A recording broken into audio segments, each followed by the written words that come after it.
Hey Javelinas, what is up? This is the South Texan pregame show. I'm your host, Jacob Daniels, alongside Chris Olivares. And let us get us started on the Javelinas versus Eastern New Mexico Greyhounds. A few little game highlights here to look at. The Javelinas are looking to win their 7th regular season game in 3 straight seasons. The Javelinas have a 27-11 all-time record against the Greyhounds. The Javelinas last won 35-14 last year. This is going to be an interesting game. The Greyhounds run a wing T. So the Javelinas have been preaching all week, discipline. We got to have discipline. We got to match our keys, and we got to look out. Chris?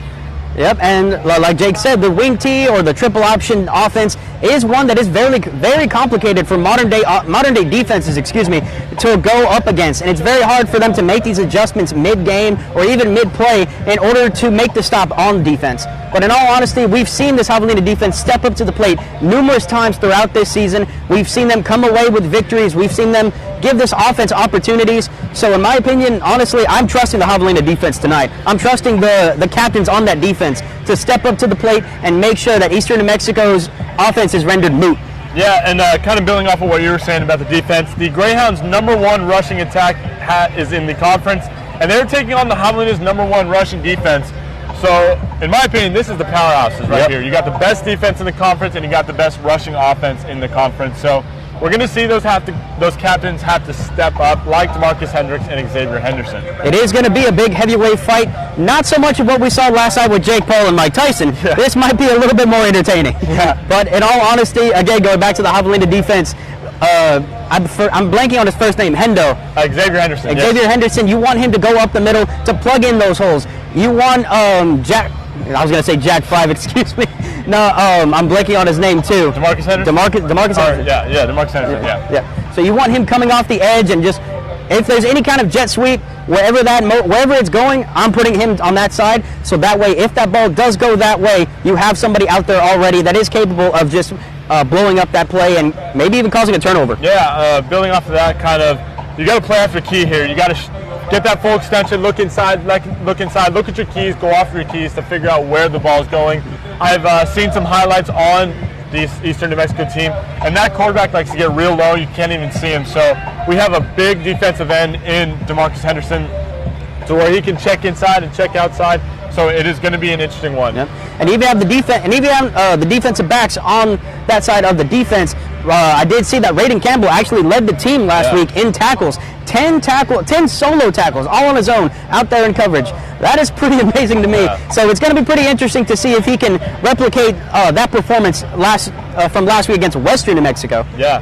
So it's going to be a big one in terms of defense, but I know I saw a little bit of your notes, and Chris was talking about how the offense needs to step up.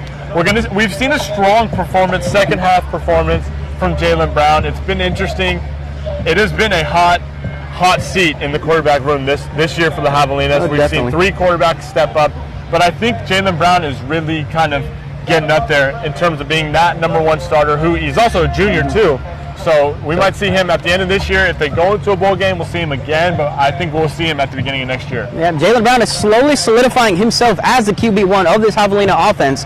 Last week, he went 13 for 22, 138 yards. He also threw 3 touchdowns and unfortunately an interception. That's going to be common, obviously, in the game of football. Yeah. There's going to be turnovers. Yeah. But honestly, like on the offensive side of the ball, going outside of Jalen Brown, Roger Hagan, 19 attempts for 94 yards last week, almost had a 100-yard game. So even if the Javelina offense can replicate something, just a little bit of what they did last week, I think they can come away with the win. And like Jake mentioned about the bowl game, it has been 2 years since the Javelinas have been to a bowl game, going against, I forgot the name who it was. I want to say it was a school from Oklahoma. I could be wrong though, where they performed in the Heritage Bowl in Corsicana, Texas. Unfortunately, the Javelinas did drop that game, but that was, I believe, Coach Linus' first full season as the Javelina head coach, and that was a season to remember. The Javelinas started 7-0. They were ranked.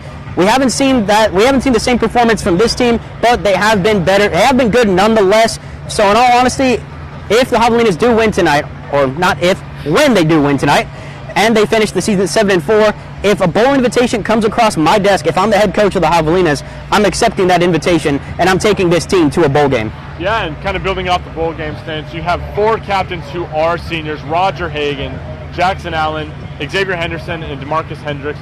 All of them are some of the best, in my opinion, in all my 4 years being here. They're probably some of the best seniors we've seen, and I think they earned this bowl game. I mean, DeMarcus Hendricks has been a leader in the LSC all this year. Xavier Henderson has been a leader all this year. And 2, Roger Hagan and Jackson Allen. We've seen all these guys come together and will this team be those leaders, that outside voice looking in. I think this team deserves a bowl game and a shot tonight when they win to be in a bowl game position. But kind of bringing it back to the offense here. Last time we were here at Javelinas Stadium, we saw Roger Hagan was out due to an injury. I don't really know what the injury was, but I know it was an injury. But again, we will see Roger Hagan back. So in my opinion, this is going to be the full strength of the offense. I know this is kind of a late game to kind of see the Javelina offense at full power, but this offense will be the full power.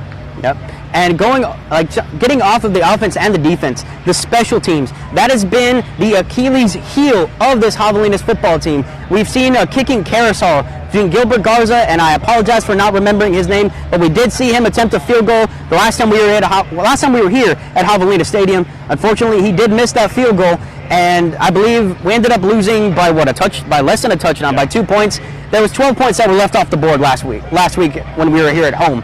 So, in all honesty, I'm not sure what to expect from Gilbert Garza tonight. I'm hoping, as a Javelina fan, as well as a Javelina student, that he comes out there with a fire under his rear and just lines up for those kicks, just stares right down the middle, and just does his job properly.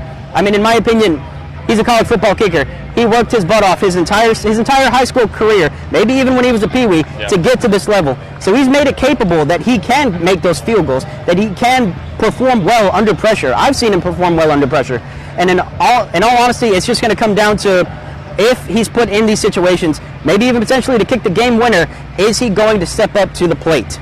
Yeah, and I don't know if you saw before, I think he might have been done by the time we started this, but he was nailing those field goals, and it's a beautiful night here in Kingsville. The wind's pretty low, and I know that last home game where he did miss a few kicks, it was pretty windy. It's not too windy tonight, it's cold, that ball's going to be flying. I really think if the game does come down to the kick, Gilbert will be able to step up and make those game-winning kicks.